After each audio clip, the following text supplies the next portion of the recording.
Сәлем достар, сіздер мен Нұр Сезім. Менің каналыма қош келдіңіздер.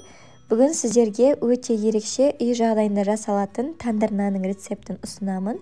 Яғни бүгін тандырға емес, пеште пісіретін боламыз.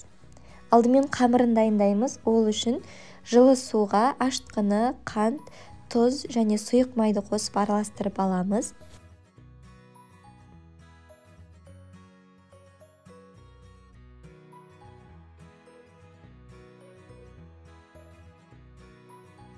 Бөлек ыдыста ұнды електен өткізіп аламыз және оның ортасын ашып, сұйық қоспамызды қосамыз.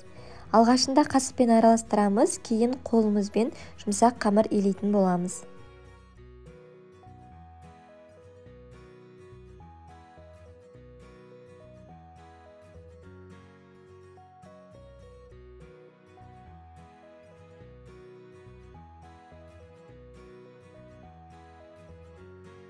Қамыр жұмсақ болу керек, ұнды көп қосып жібермеңіздер, және кішкене ғана қолға жабысып тұрады. Аз ғана сұйық май жағып жібереміз және қамырдың бетін жауып, жылы жерге 1-1,5 сағатқа көтерілу үшін қалдырамыз.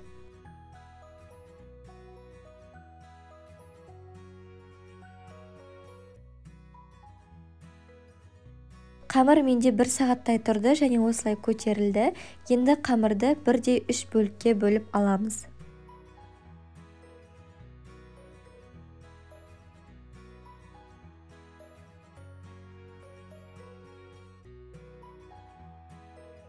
Әр бөлікті пергаменттің үстіне орналастырып, бетін пищевой пленкамен жауып, 15-20 минутқа тағы да қалдырамыз. 20 минуттан кейін алып, қолымызды ұнға батырып аламыз және тура видеода көрсетілгендей ортасынан баса отырып, күлше нанның формасын келтіреміз.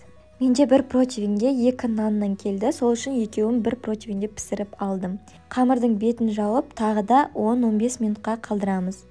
15 минуттан кейін алып, бетіне жұмыртқаның сарысы мен сүтті араластыра отырып жағып шығамыз.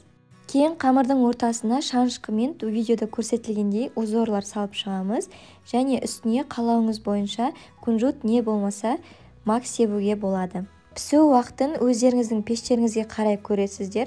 Мен қызып тұрған пеште 180 градуста 30-35 минутта пісіріп алдым.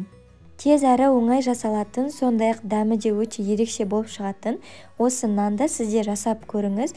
Ұнайтынына сенімдімін. Видеоны соңына дейін көрген болсаңыз, каналға тіркеліп, лайк басып, комментарий қалдыруды ұмытпаңыз. Баршаңызға ас болсын.